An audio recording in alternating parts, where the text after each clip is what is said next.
Vi startede for 10 måneder siden med at restaurere det, og i dag er det helt nyistandsat, så vi kan bruge det størstedelen af året. Fordi der er isoleret i væggene, der er kommet termoruder, og der er kommet varmepumpe på. Så det er rigtig dejligt.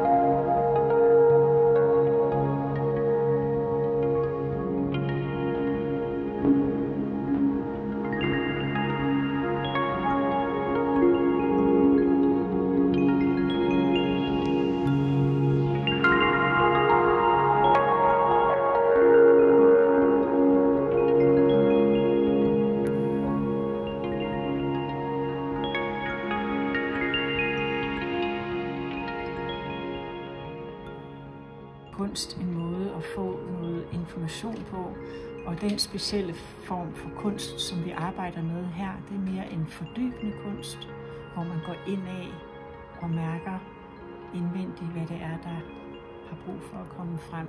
Så det er en fordybelsesproces, hvor man bagefter kan kommunikere med sit billede og få noget information om det, der er aktuelt inde i en selv.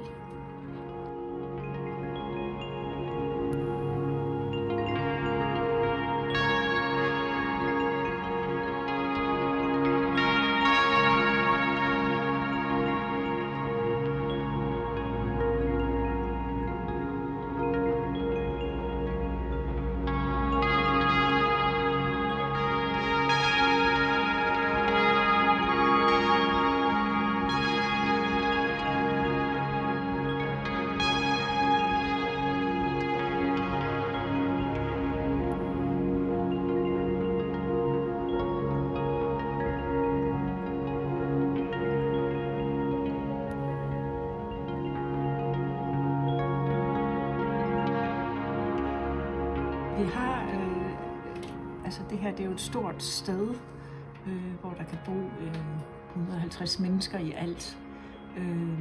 Vi laver kurser løbende, kurser for meditation.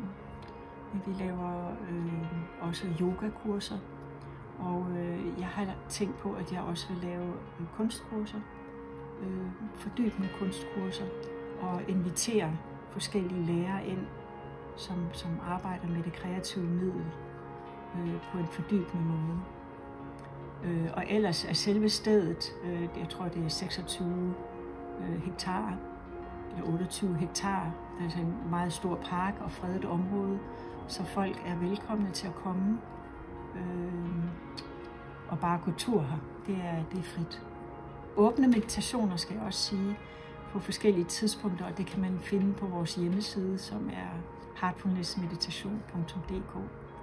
Så der kan nye komme og bare prøve en meditation, hvis man vil.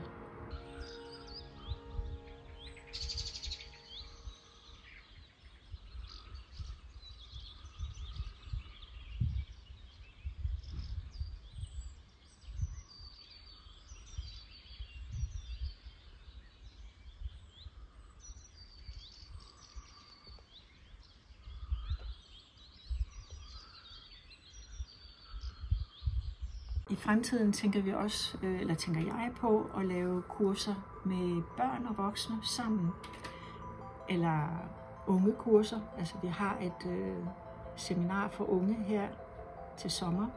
I slutningen af juli måned har vi et seminar for unge, og senere et familiekursus, hvor man kan komme. Folk kommer fra hele Europa. Og derudover vil vi i løbet af året annoncere med kreative fordybelseskurser i en weekend. Og det kan være for børn og voksne og unge.